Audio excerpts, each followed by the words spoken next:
Greetings from downtown Cleveland, Ohio. Today is Friday, April 7th, 2023. It is 3:34 p.m.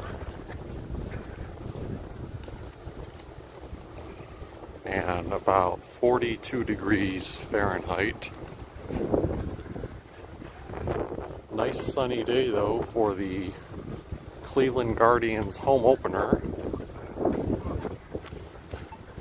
I'm starting the live stream away from the stadium so that I can walk toward that direction and hopefully give time for people to tune in if they'd like to. The game itself starts at 4 o'clock p.m. So I didn't want to get there too early, because initially I was thinking about leaving at 3 o'clock and starting it then. But then I was like, wait a minute, it takes me like 15 minutes to walk toward that area. So then I would have just been standing there around the stadium for like 30, 40 minutes to wait for the game to start. This way I can kind of walk down there and have the game be starting not too long after I get there. I'm not going inside the stadium. I'm just going to be showing the atmosphere in downtown. We did a live stream last year for the Guardians home opener. Last year it was a little bit later in the month. I think it was April 15th back in 2022. And that was a unique day because you had the Guardians home opener starting, I think around the same time. It was probably like a 4 o'clock start time last year, but you also had that one game Cavaliers playoff game last year that was going to be, I think, happening kind of like right after the Guardians home opener. So that was two big events on the same day last year. Unfortunately, the Cavs lost that game last year. This year they made the actual playoffs, so they'll get to play the New York Knicks and not have to worry about being one and done potentially.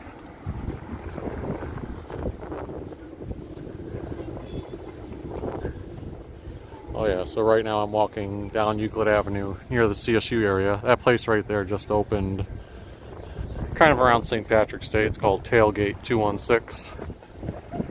I stopped by there one day I think it was this week. Yeah, it was earlier this week.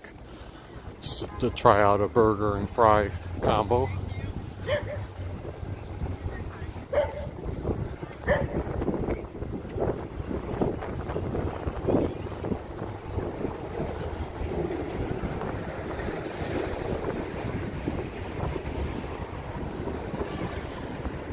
Beautiful sunny sky though for today. That helps make the cooler temperatures more bearable.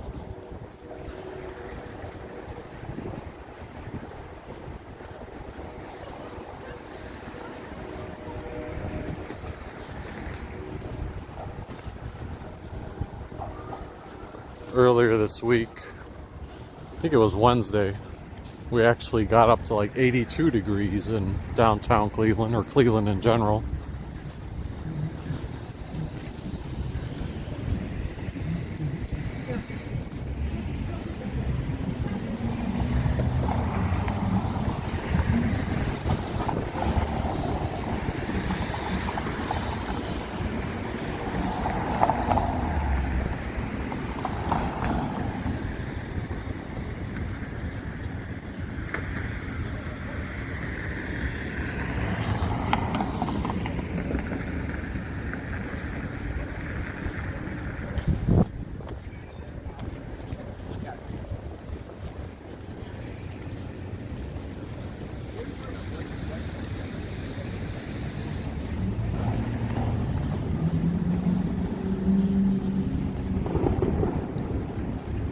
You hear some fireworks at the stadium. They must be doing a little bit of pregame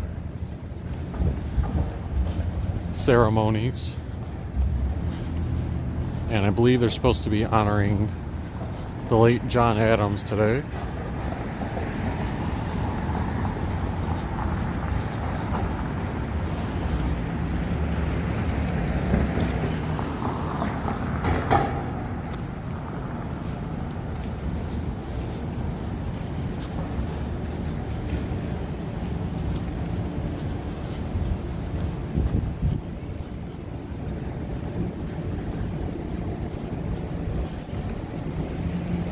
Monday morning, this past Monday morning, I did a live stream that started near Public Square, shut off the sinkhole, but I also came this way and was talking about the Playhouse Square facades that they are in progress of renovating, taking down the old ones and eventually going to be installing the new ones. I imagine it won't be too long before they install the new ones, otherwise they probably wouldn't have taken the old ones down.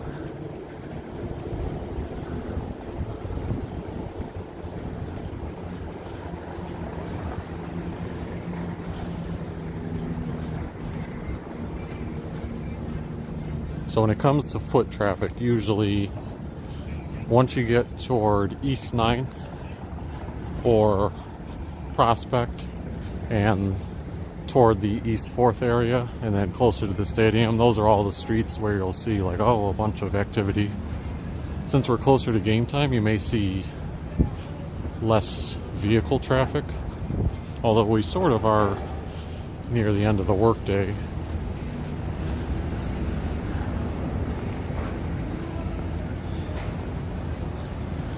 So maybe you'll see a few rush hour traffic leaving downtown too.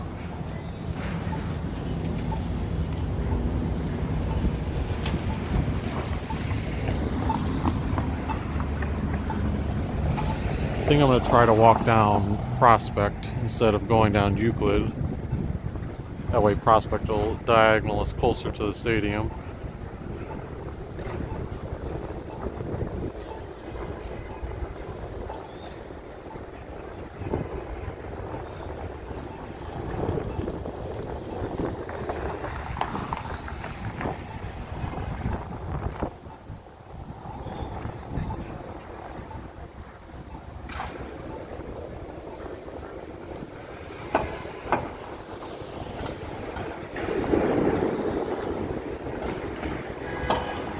If you look far down the distance, you can see the Sherwin-Williams headquarters. I took a picture a couple weeks or months ago, like going down this way and making a note of, oh, you know, the gap in the sky, looking down Euclid, going, if you're looking from the east heading toward the west, it's going to be filled with the Sherwin-Williams building in the future. So that'll change the landscape when you're looking that direction. And that Sherwin-Williams building is probably only about 33% done in terms of the height, so it still has a ways to go. Look-wise, it'll be similar to like how the Huntington building is, as far as height goes.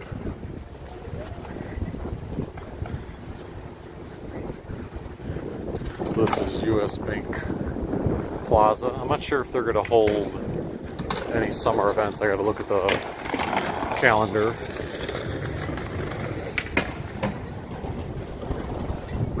In the past, they would hold like pre-pandemic summer events here, whether it be yoga or trivia or movie nights. I know last year they had like live bands come during certain days of the week in the evening.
Looks like you have a vibrant crowd outside of, I think that's Wild Eagle Saloon. Maybe I'm getting the name wrong.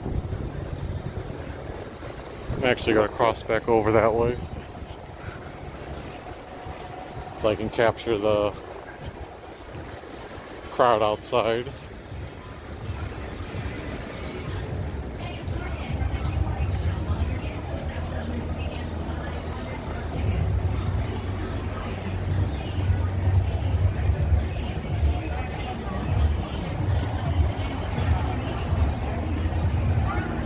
So this is what I was talking about. Once I get closer to East 9th, you're going to see the action pick up.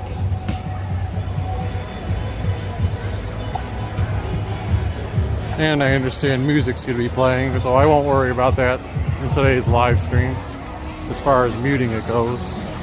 But yeah, this is outside of Wild Eagle Saloon. So this is just the outside part.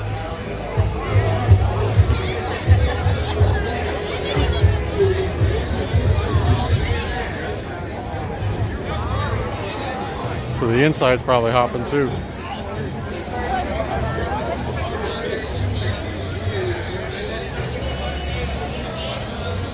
So even with the 42-degree weather, because it's not super windy and the sun's out, it still makes it pleasant to go outside. Caffeinated Misfit says, wish I could stay, about to walk into work, have fun. Yes, have fun down there in Atlanta. You can always rewatch the live stream later. See the downtown Cleveland vibe, see the merchandise sales, selling the Cleveland Guardians gear.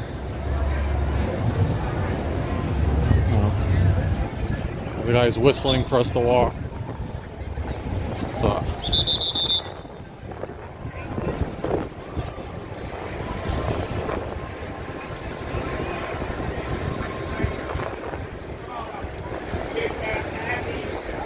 peanuts right here, peanuts. $4 bag, $5 bag. you can get a $4 or $5 bag of peanuts. Uh-oh, the guy just dropped a penny.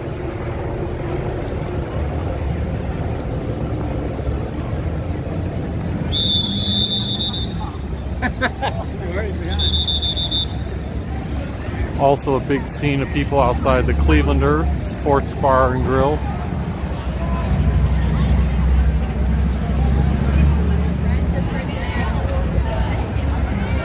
As far as I know, yeah, Panini's is still gone and nothing's replaced it. Although, I don't know, someone just went in that place. It's called Parlay. Maybe there is something there.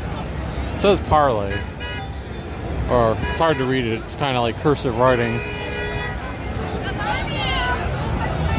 And I'm not sure what bar or restaurant's down there, but there's a big crowd down at that one. So you've got like these pockets of areas where you've got people enjoying the pregame atmosphere. And if there's scrappers down here, they could make a nice killing off of all the pop cans, right? Just grab a bag and quickly fill it up.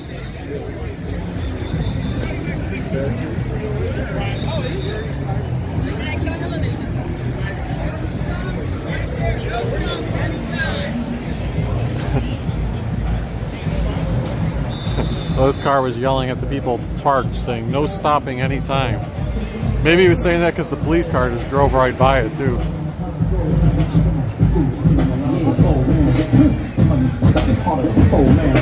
Ladies, tell me if you're feeling alright. And I'll be sure to keep up doing it.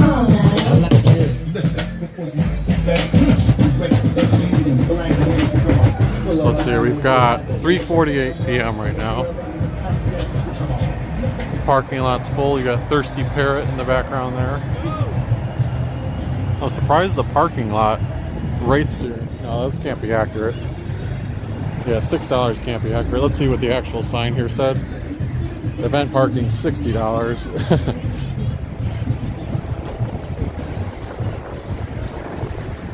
Yeah, so normal rate would be $6, but home opener rate, they gouge you up to $60. Wow, that's even higher than I thought. I thought it was just going to be like $30 to $40.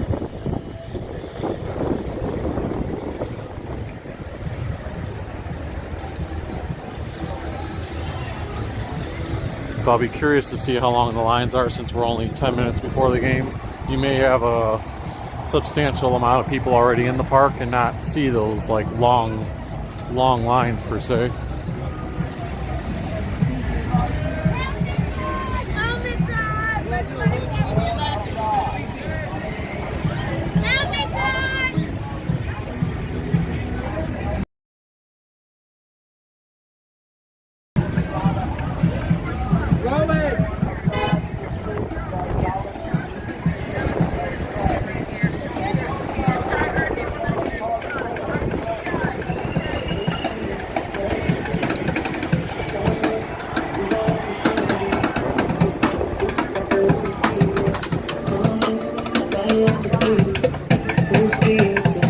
Alright, well we do have super long lines.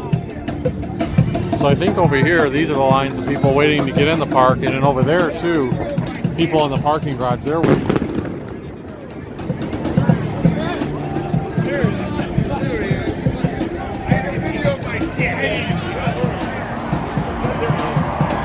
I'll get my dick.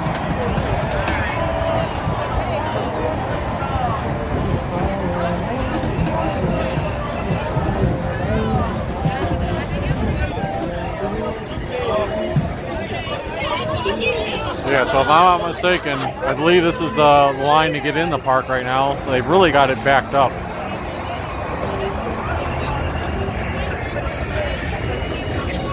Yeah, see, and I'm even getting caught in a log jam here because last minute people are coming to get in the line. See, I don't want to be too close and just like stuck in a crowd. I want to kind of go around. So let me see. What I'm thinking is I'm going to try to walk around because I want to go like behind the bleachers. I think I'm going to and cut across the dirt over there.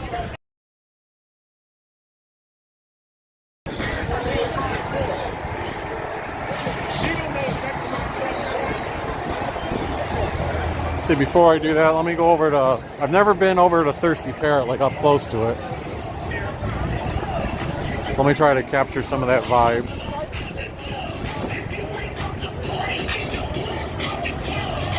Perishable Goods 13 said opening day and it isn't snowed out, not rained out, but chilly. Otherwise a really nice day. Yep, can't complain about today. I'll take it over no rain and no snow.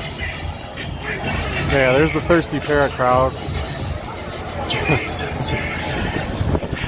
I know my buddy Wayne always likes to go here after most every game. Nature Girl says that price for parking is crazy. Oh, you also say the stream keeps cutting in and out. Yeah, wouldn't be surprising if it's cutting out just because, yeah, we have a high volume of people in this area.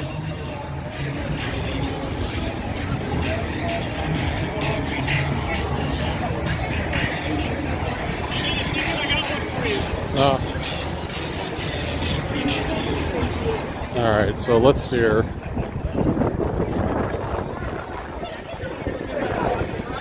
So that line just to get in for that last gate is wrapped around all the way over here.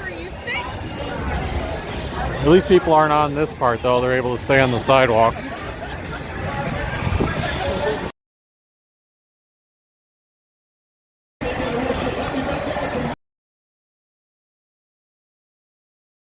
See, they've got these blue, well, it's like guardrail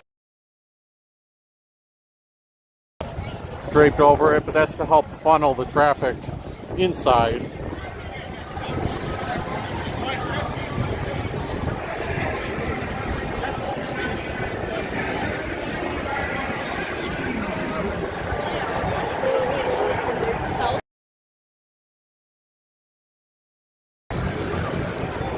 Oh, we just got a really weak signal there.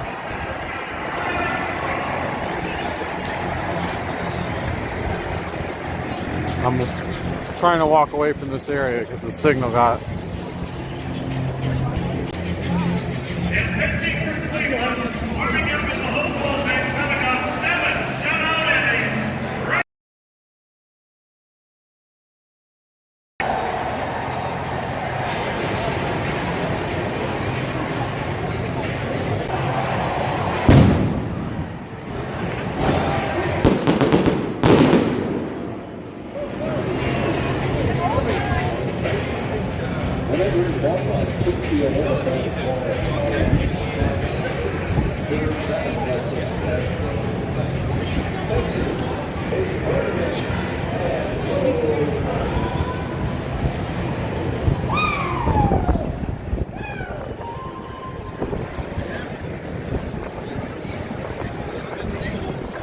Ladies and gentlemen,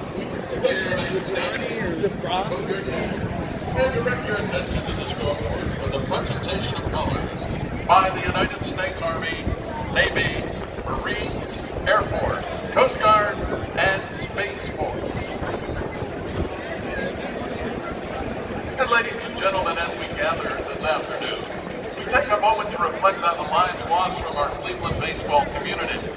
Born on September 15th of 1938, Gaylord Perrin was a veteran of 22 Major League Baseball seasons and the first player to win the Cy Young Award in both the American and National League. He amassed 3,524. Welcome, Allocated Brain. Eighth most in MLB history, while compiling. Yeah, apologies if the live stream connection was weaker when we got behind the bleachers there. Gaylord was elected to the National Baseball Hall of Fame in 1991. I think they're going to do the national anthem soon. That's why I was kind of like sticking around. Right now we're about 3 minutes before the game would start. And for 50 seasons, native Clevelander John Adams was the heartbeat of Cleveland baseball. He was part of countless moments in memory, keeping the spirit alive in the ballpark. Now, over the course of more than 3,700 games, John drummed at 3 World Series, 3 All-Star games, 11 playoff series, and Lem Barker's perfect game. Now, the Parma High School graduate was inducted into the Guardians Distinguished Hall of Fame in 2022. I didn't know there was a The thing called organization Red created a plastic replica of his iconic drum that rests on the Bleacher Bench in Heritage Park. May it be forever remaining as part of Progressive Field.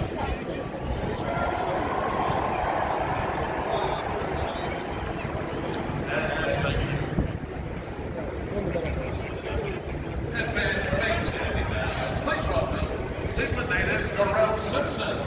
Since releasing her debut album, A Story About Love, Norrell has performed with the likes of Alicia Keys, Demi Lovato, Nicki Minaj, and most recently performed at the Super Bowl 57 halftime show with Rihanna.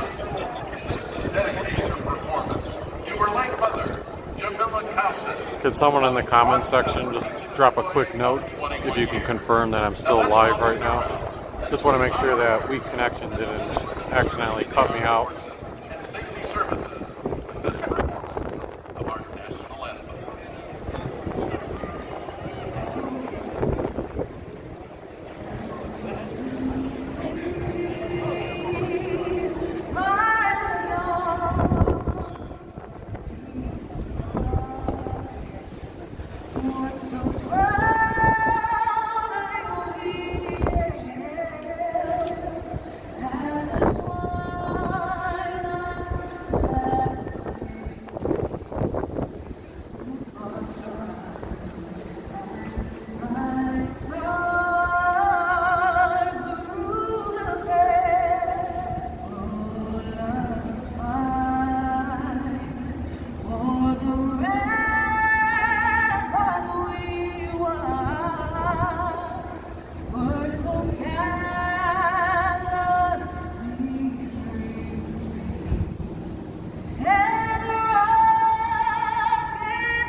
thanks guys for confirming that we were live. I would for the national anthem. Which way is the camera? Over here. No.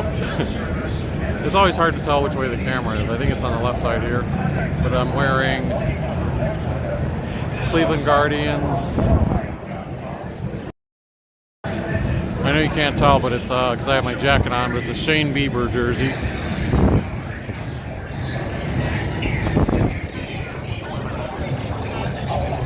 Yeah, the lines are really long. I mean, I was here for the home opener last year. I'll have to compare. I feel like it's longer this year prior to the game starting, both in center field and over here. You can see some of the pregame festivities there, like the signage that says "Stand for the Land."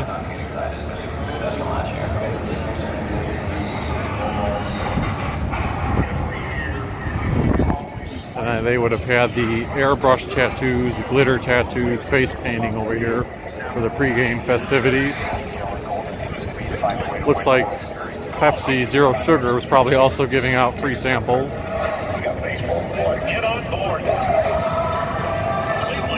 I'm not a pop drinker though. They're still giving out samples. They're actually pouring it in a little cup.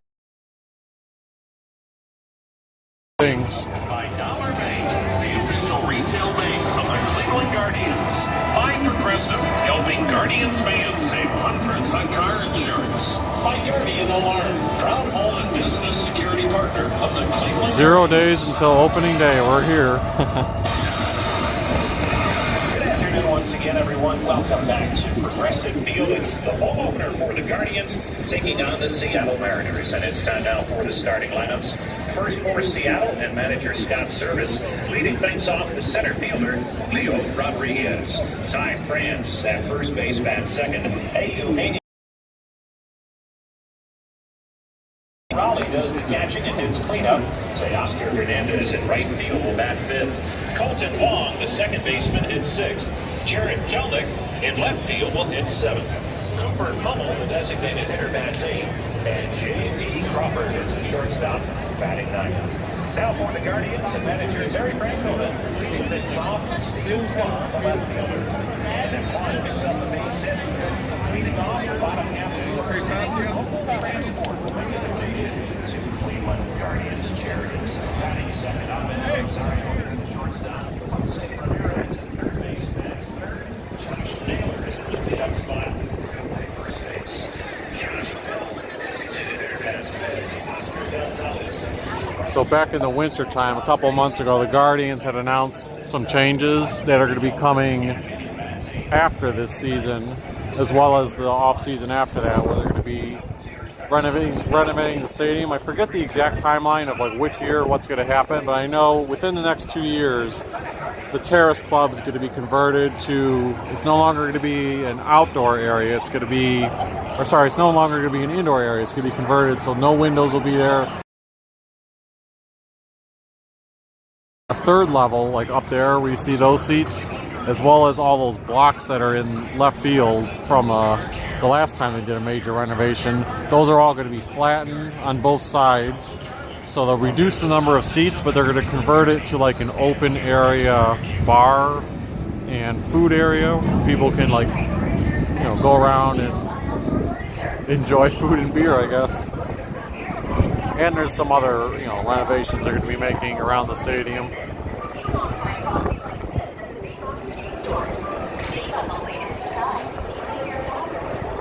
So one of the challenging things is trying to figure out where I can walk without this live stream dying, because I walked over there initially and I could see I got a week back here seems to be more stable for whatever reason.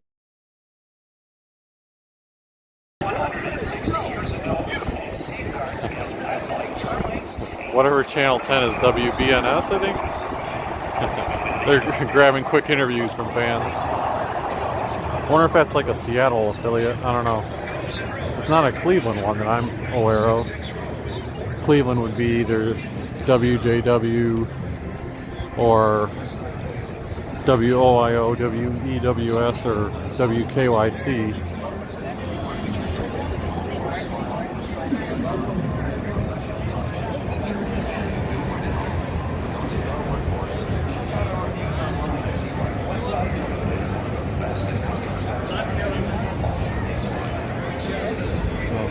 Here's what I'll try doing. I'm going to try walking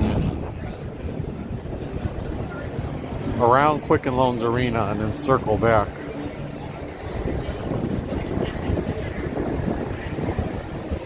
Maybe we can reestablish a connection.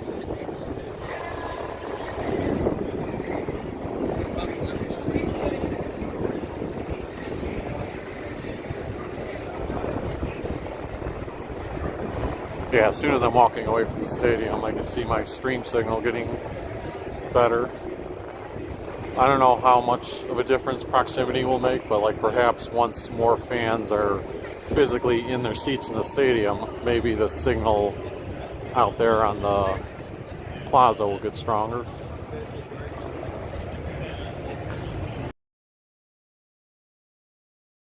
Here outside of Rocket Mortgage Fieldhouse.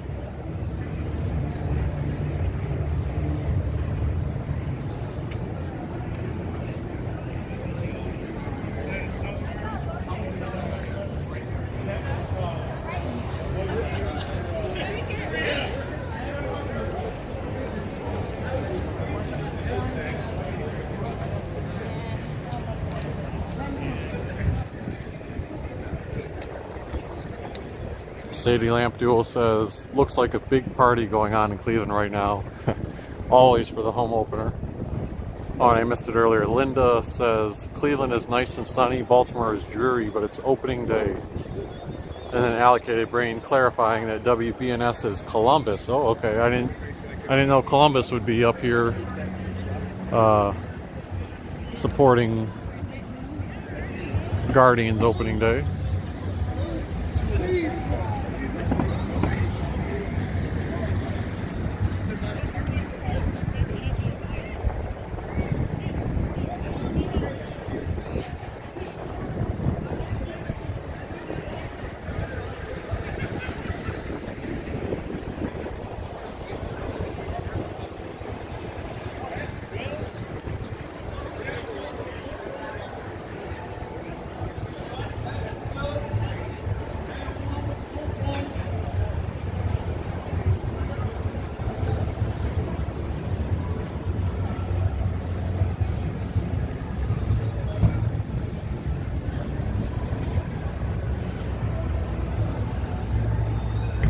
I know this is a normal thing, but it's like we've got tailgating going on here in the parking lot. This is one of the parking lots, though, that people in downtown want to, or some people in downtown want to get rid of and turn into some type of building. Much like the Sherwin-Williams headquarters construction used to be a parking lot. Oh, they updated it. I came by here specifically because my brother and I were actually walking downtown briefly yesterday, and it still said Winterland, and they had the two little Winterland decorations up, and I was telling them, like, well, when are they going to update that? Like, it's not winter anymore. And I was going to actually poke fun at it today, but sometime between yesterday evening and today, they've updated it and put spring coming soon. Springland. You know what I'm saying? That's what I say.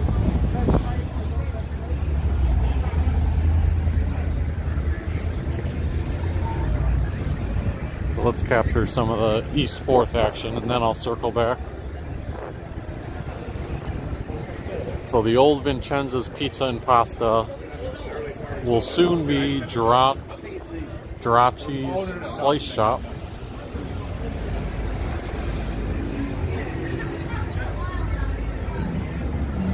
I'm not sure how soon is soon, but we'll try to keep an eye on that.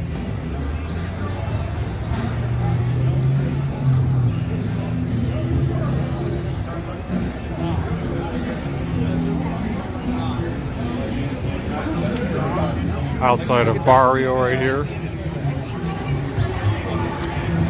I think it's just consistent.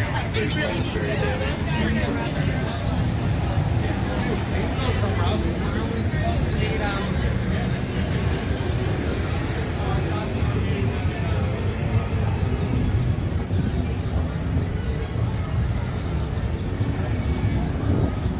And and then East 4th Street.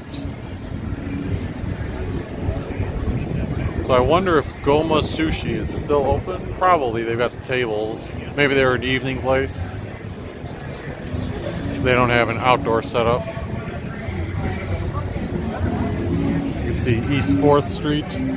You're not going to see this vibrant right now, probably because the game is just starting, but after the game I'd expect this to be pretty crowded down East 4th.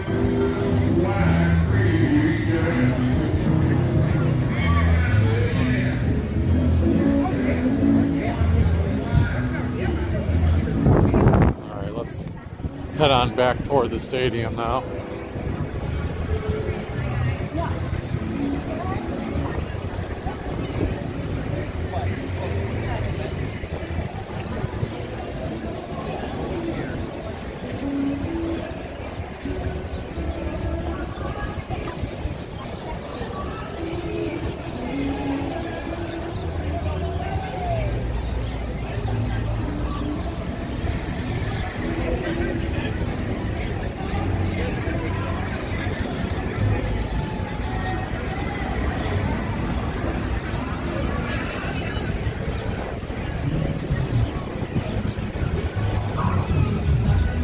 Alright, so this says open to the public.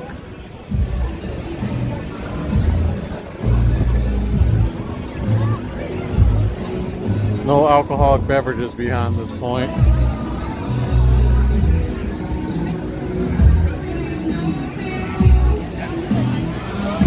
I think I can just show it from the outside here.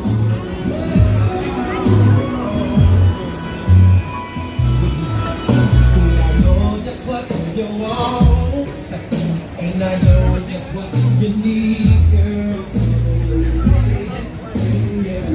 There you go.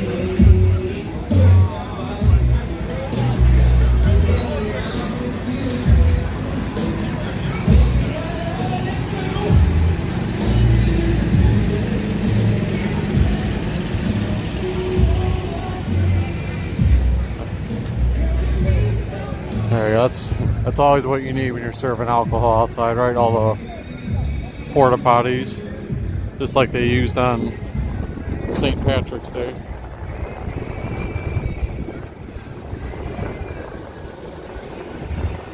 Okay.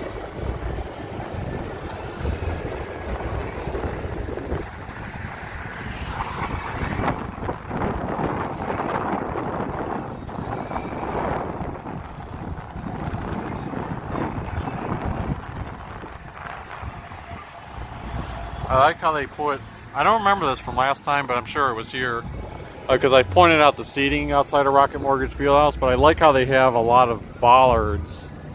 They really emphasize, like, say if you have a crowd coming out of the queue, you're not going to have like a vehicle be able to come through and just run over everyone. You know, this is what people are hoping to see at Public Square, which they got approval to do. You know, a bunch of these bollards, so that way you can get rid of those concrete barriers. But you know how city work often goes. It takes forever to get something done. You still have the concrete barriers there. So something we noticed the other day when we were walking by, but we didn't explore it much. Caesars Sportsbook, now open every day of the week. So when we walked by yesterday, we were thinking to ourselves, oh, you know, we see that the sportsbook signage is here, but, you know, when you look in the windows, you really can't see anything. So we were like, maybe it isn't quite open. But then I Googled online this morning, and according to online, the sportsbook in here is open, as it said, every day of the week. And it appeared to have had wide-ranging hours, and supposedly there's like big screen TVs in there.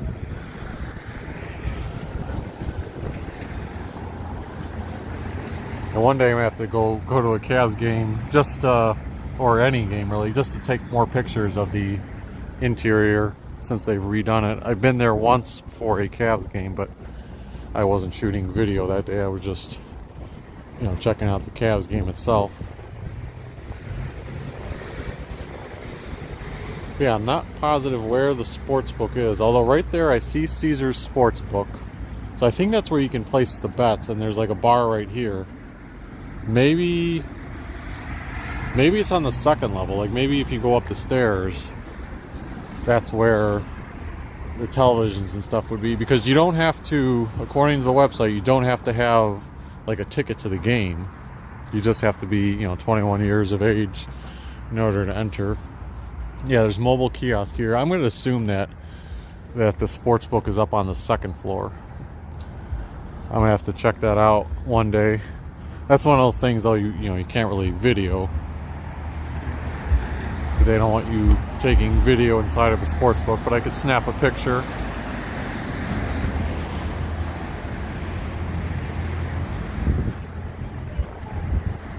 And then inside of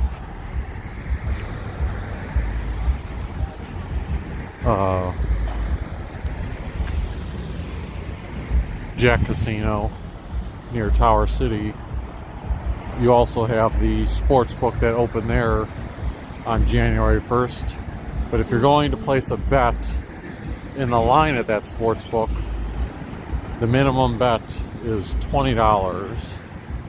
If you use the mobile kiosk or the app, then the minimum bet is $5.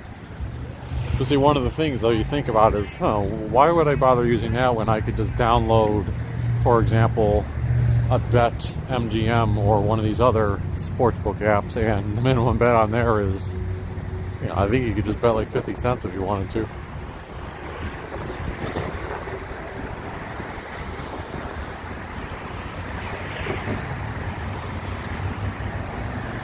Kevin Ullman says the Sherwin-Williams headquarters is there now. They were talking about coming to Cleveland. Haven't watched the news for a long time. Well, the Sherwin-Williams headquarters they're building a new building in right next to Public Square. But the existing, I'm pretty sure the existing headquarters have been in Cleveland. And if I'm not mistaken, it's like underground there, kind of like down there. So I believe the headquarters will be moving from like the area that's down there, and then you can see Terminal Tower there. It'd be like a little bit that way. But yeah, I've done a ton of videos that have been showing like the month-by-month progress of the Sherwin-Williams headquarters building. So if you're not subscribed, feel free to subscribe. I always love to have new viewers. Yeah, I try to do an update at least once a month where I just walk around downtown Cleveland in general to show the latest happenings.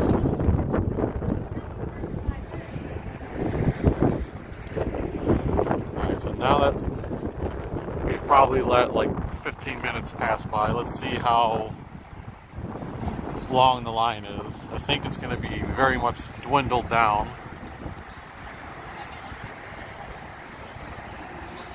You can also appreciate all the people that ride their bikes either to the game as a worker or a fan. This is the bike rack area.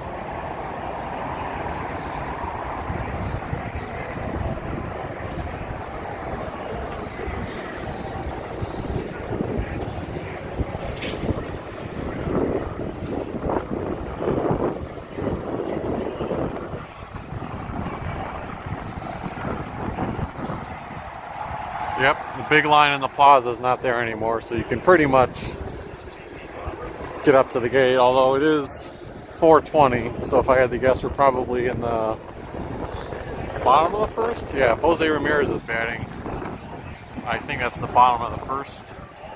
He usually bats third.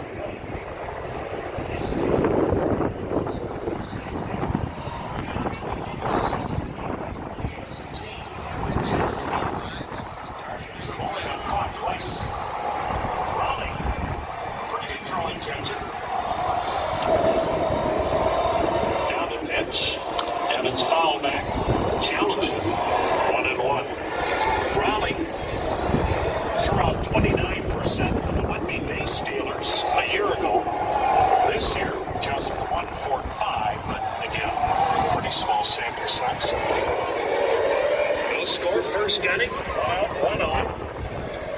next stop, 3. Swing and a high ball base hit the other way, another. Summer to infield, moving to right, but no shift. Jose Ramirez hit a ground ball over to the third baseman, Mike. Something I want to check real quickly. Let's see if I can remember this.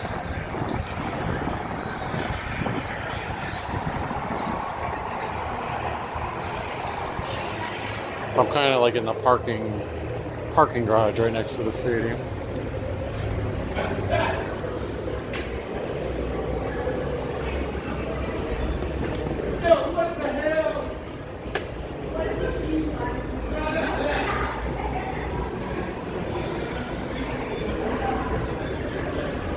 Yeah, see that right there? You got a perfect view of home plate.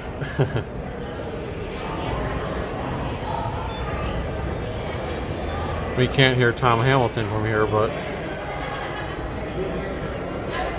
it's like the best seat in the house, right? Oh, hold on a second, my gimbal's going a little haywire. There we go, I straightened it.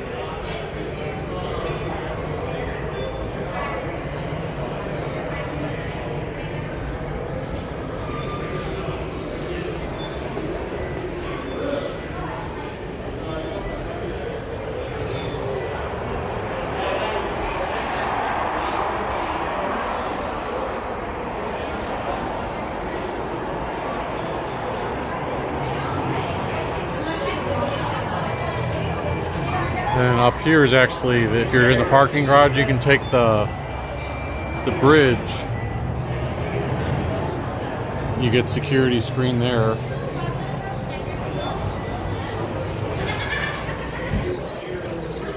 And then you can enter the ballpark through that way and watch on the bridge.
I know. Either the second level or this level. This level's probably better. Yeah, I was hoping to get the stairwell on the other side. Perfect view because the trees in center field haven't grown in yet. But they tarped it all off. Oh, they tarped it? Yeah. Well, I know there's also that one view, like, if you're on the, not on the stair level, but if you like, if you walk behind the bleachers, there's like one spot, you know, because the two trees haven't grown in, you can see the home plate straight on. So that's what I like, but that's only good for April or until the tree's growing. Right. I just like, because even if we can't see anything, you can still hear everybody.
Yeah, I just wanted to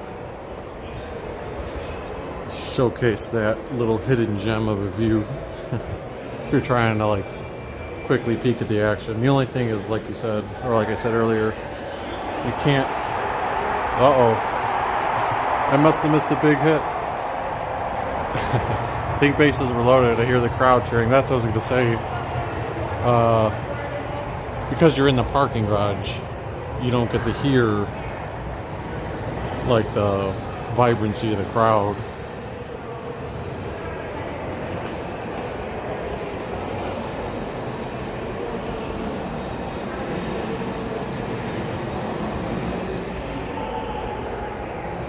Let's try to go back outside now.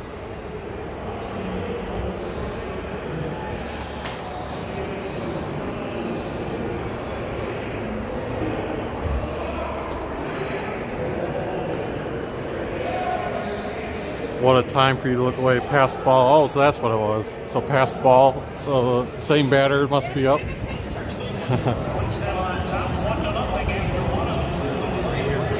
Oh, that's so we were out of the inning now. We only scored because of that. I thought, see, based on the crowd reaction, I was thinking, oh, we cleared the bases with a hit. Let's see how the signal goes this time. Last time, before the game, when I passed by here, we almost died on the screen.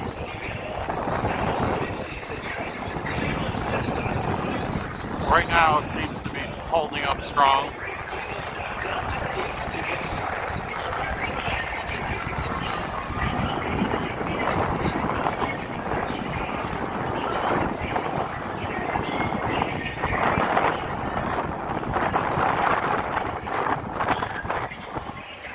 Yeah. No. Bleacher. Okay. Yeah. I'll turn it.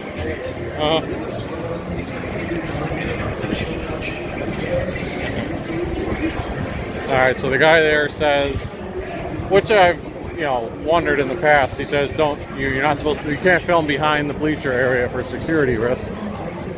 So I'll respect their wishes for that.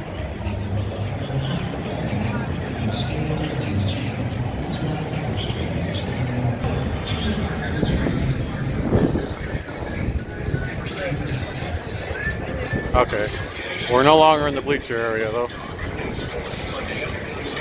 The thing I was going to mention, if you stand like someone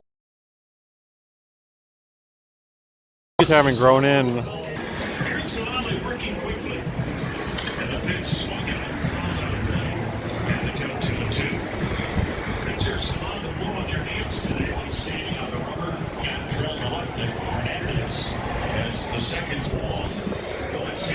Second baseman, he was hitting it.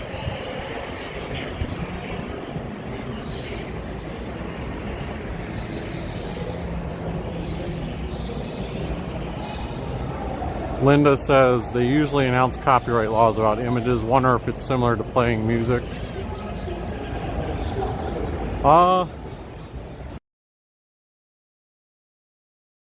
Obviously I can't speak on it, but let me try to wait till I get to a stronger connection before I talk.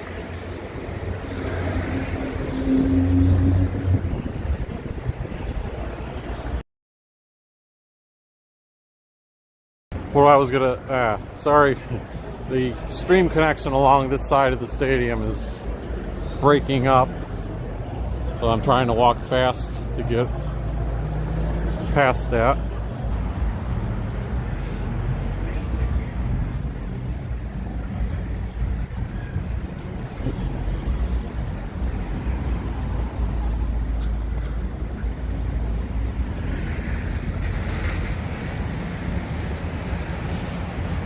All right, let me try talking now. I think we got a clearer signal here.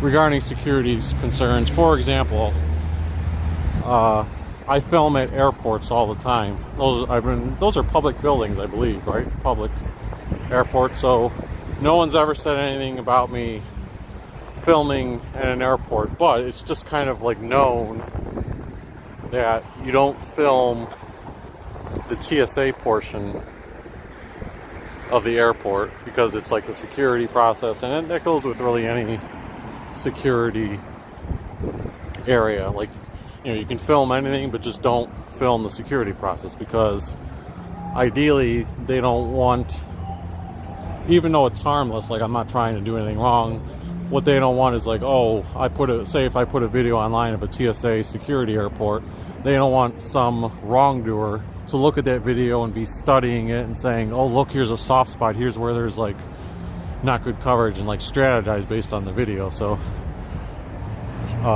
in general, that's a uniform concept regarding like most security areas, and that's why when I'm walking up to Progressive Field, for example, even though I'm showing the crowd, I try not to like walk right up to where they're doing the security check and like point the camera. I try not to point it right at workers, or I try not to you know, do that just in general. But I believe that area behind the bleachers, since they have it like gated off, they try to generally not want filming there per se. Now, the part I'm walking on now, I think this is like the public sidewalk, and no one can stop you from filming in public. If I go to my right a little bit and I'm closer to the stadium, that may be a different story.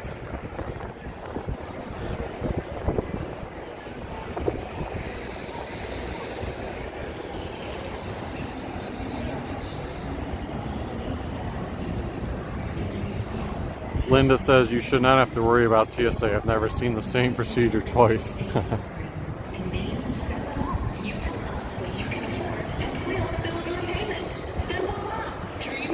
Yeah, the last time I was at Hopkins Airport, I was actually surprised, because when I got there, the line was not too long, and I thought to myself, oh, I'm only going to need, I'll only be in this line for like 15 minutes. And then all of a sudden, I'm like, 15 minutes have gone by and I've barely moved in the line. And then I realized, even though the line was kind of short, they had very few lanes open, so it was moving much, much slower than usual. That was a bit of a pain. Yeah, I had to do the obligatory walk to the front of the stadium to capture the big Progressive Field sign and the Guardians. You guys may remember when they first installed that Guardians logo, I think they used like the screw placement of where the Indians used to be. So it was off center, and it was driving people crazy because, like, see how the G and the S each equally hang off the end? I forget which way it was aligned, but you had it like drastically. For people who are like, I don't even want to say OCD, but like, if you're OCD, you would look at that and be like, oh God, like, it would just drive you crazy. But fortunately, they fixed that pretty quickly when that happened.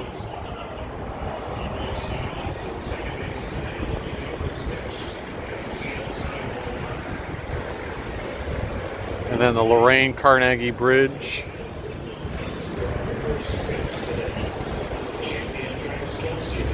With the Guardian statues leading up to the West Side Market.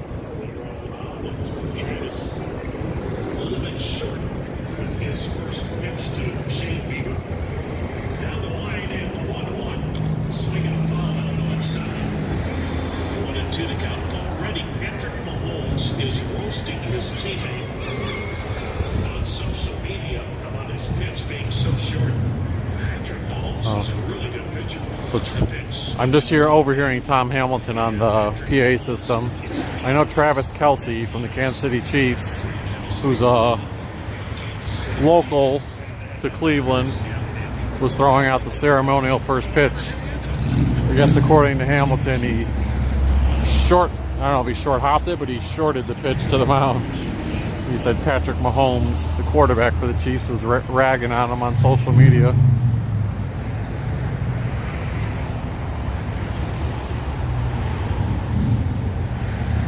There's the Guardians team store.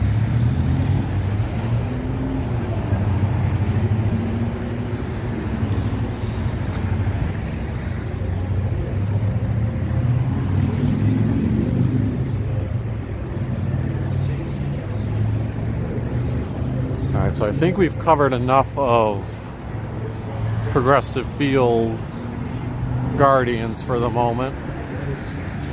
But since it's a nice day, I don't know, I feel like I should just keep going, right? And just explore a little bit of downtown briefly, even if it's retreading on some stuff we've covered before.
Give me 1 second. I want to test something with my front-facing camera.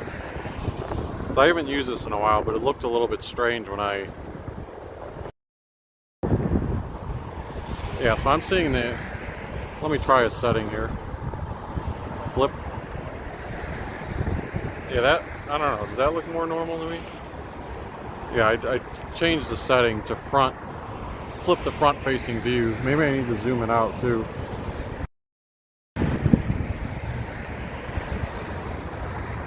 I don't know. Yeah, I think that looks a little bit better. I don't know. I'll have to play with that more. Let me flip it back around.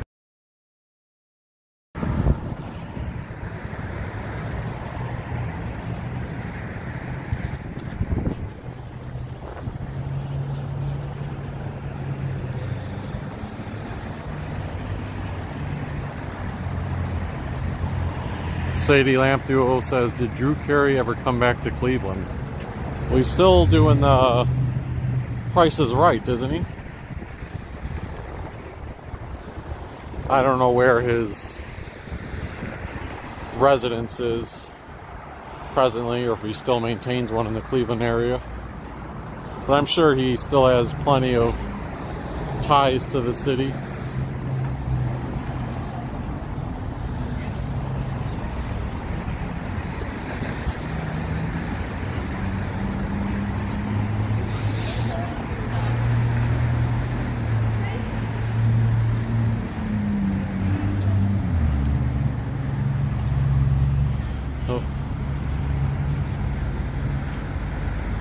Not that it's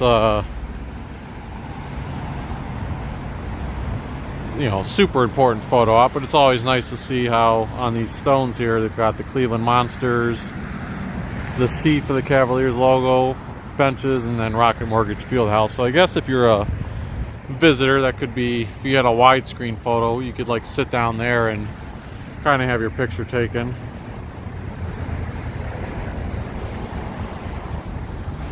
See, I saw someone coming out of the door where it says the Caesars Sportsbook.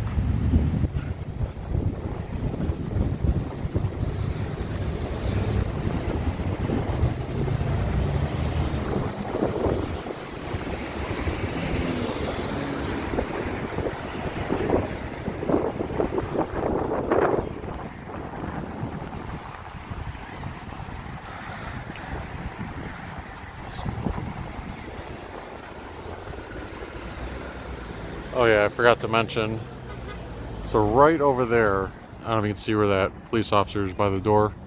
That door right there leads to the RTA tunnel, which basically if you go down there you can take the stairs, go down, and then you're walking underneath all the way to Terminal Tower, Tower City.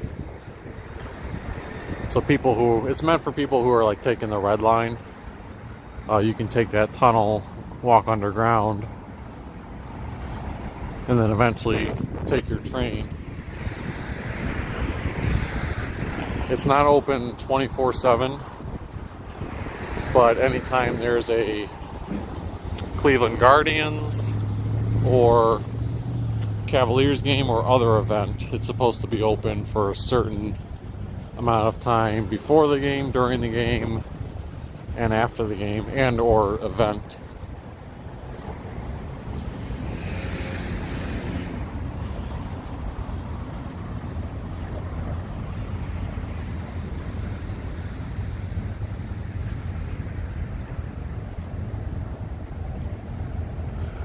Get a widescreen shot of that new Rocket Mortgage Fieldhouse exterior, the big renovation project that was completed a couple years ago.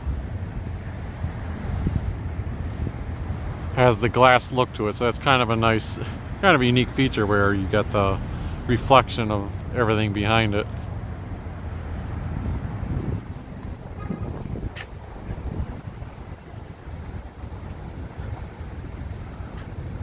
This is the Jack Casino parking garage.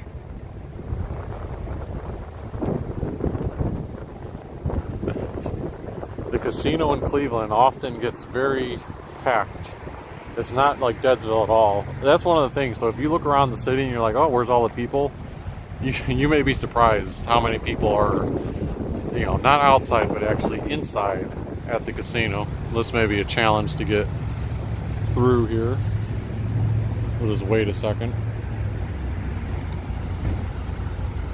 That's where the old Witness LeBron James sign was.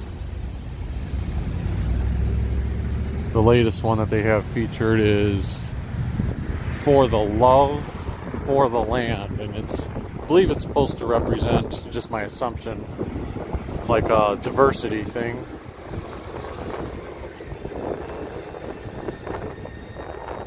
Because you've got the person with the multicolored nails. I'm just assume that's like for LGBT. And then the different ethnic hands involved.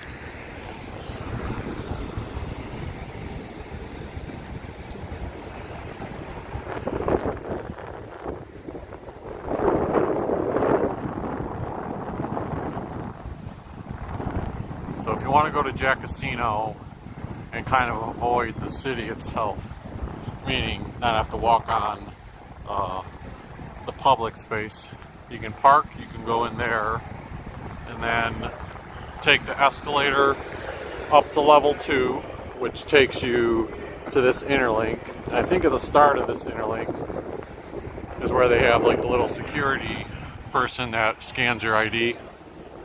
And then you just continue on into the casino, Jack Casino.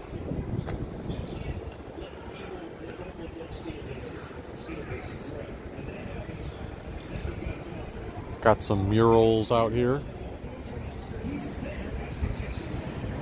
Now, this is supposed to be for Wahlburgers, so I'm assuming when the weather gets a little warmer, they have outside servings at Wahlburgers.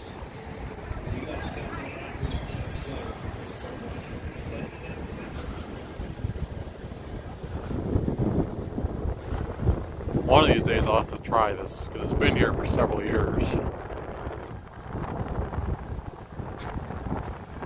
And they're open Monday through Thursday, 11 to 9, Friday and Saturday, 11 to 10.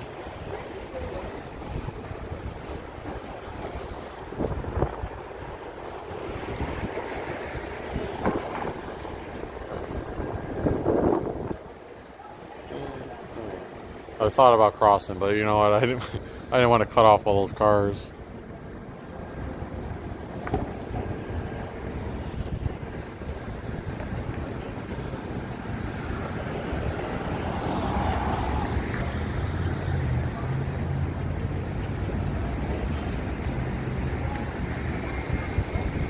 This is the old Higbee's building, now the Jack Casino.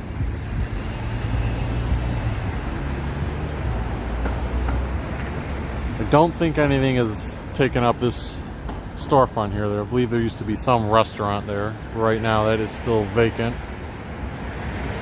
This is Prospect, so if we went just a little bit further down, that would be East 4th Street again, right down there.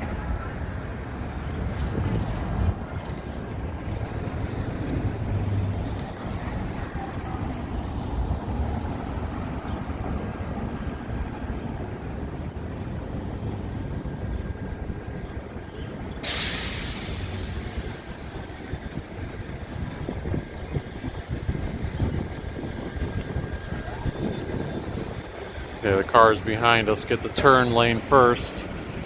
Looks like there was one car waiting to turn. Well, let's see if this guy creeps over the line.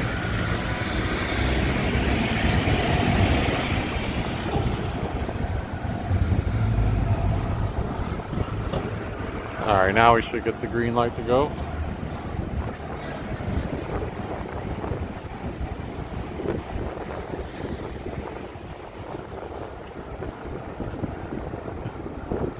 There's several entrances to get into Jack Casino. If you just want to get to the new sports book, you can actually go in this entrance right here. Be security screen there. Anyway, it only takes like a second to get in the screen and scan your ID. And then the sports book is literally right there. So that's what you're aiming to do. Go in and make a quick sports bet.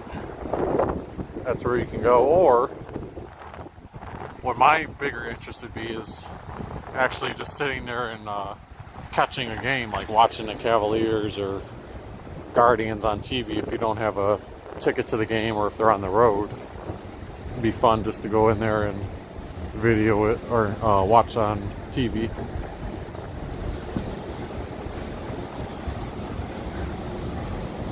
I've showed in front of Terminal Tower before some of the new planters, but behind Tower City and along these hotels, they've installed a lot of them too.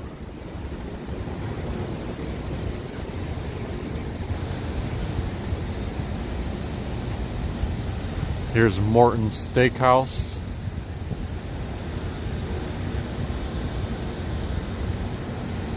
Oh, see, I didn't know on the exterior over here that it still had the sign, but it does say the Higbee building right there. And even all the loading docks still say Higbee. Higbee Dock 1, 2, 3, and 4.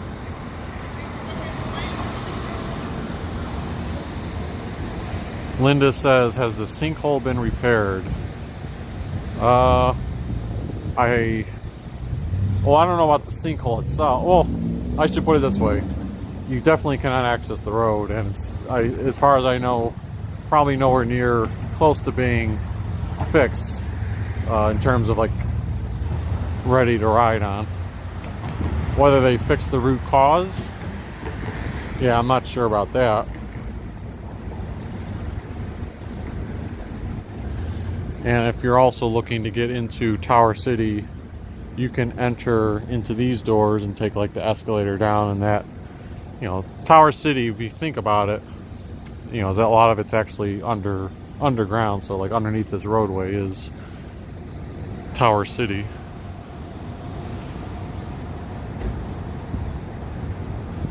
And then the dreaded Skylight Park would be down on that side. So the RTA red line would be also probably like underneath this road almost. Oh, so that's another point I can make. That Interlink that I said, if you went and took it by the Rocket Mortgage Fieldhouse and went underground, it would lead you to over there, like, you know, inside the building, and then once you got over there, you would continue walking to whether you're going to the Red Line train or maybe you're just using it to connect with somewhere else. Because sometimes if I'm here late at night, say if I was at a game, I may not be taking the Red Line. I may just want to get to Public Square and take a 22 bus. But if it's like a 95-degree day, I may go inside just to stay cool, or if it's too cold out, I may go inside to get warm for a few minutes.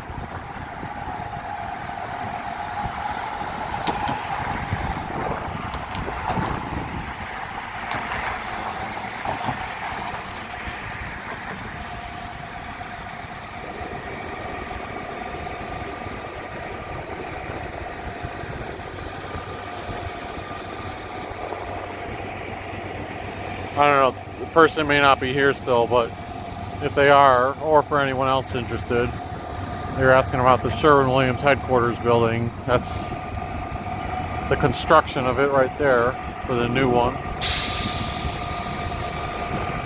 So they have all the big buildings pretty close to each other. The Sherwin-Williams, Key Tower, Terminal Tower, and then peeking out right there, the Huntington building. I think those will be the top 4 buildings in heights, I think.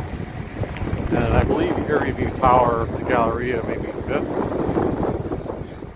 But I'll have to check to confirm that. I know those are definitely in the top 5, but I'm not positive if I'm flipping like number 4 and 5 or something like that.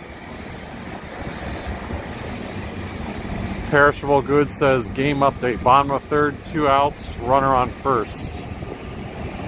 What's the score though? That's is it still 1-0 Guardians?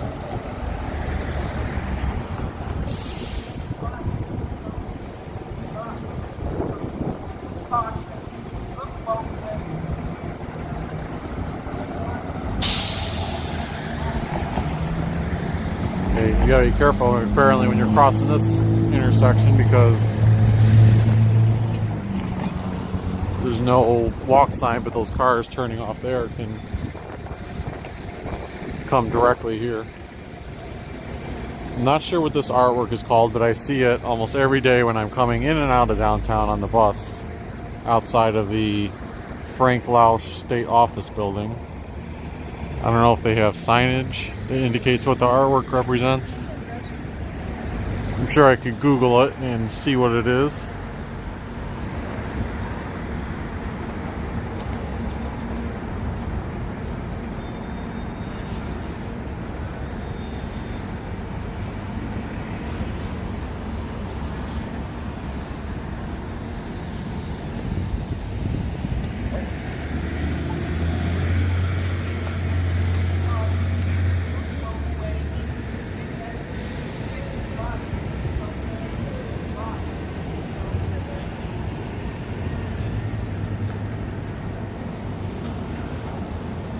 Something my brother was pointing out the other day because we got off the bus right here and he was like, oh, I just realized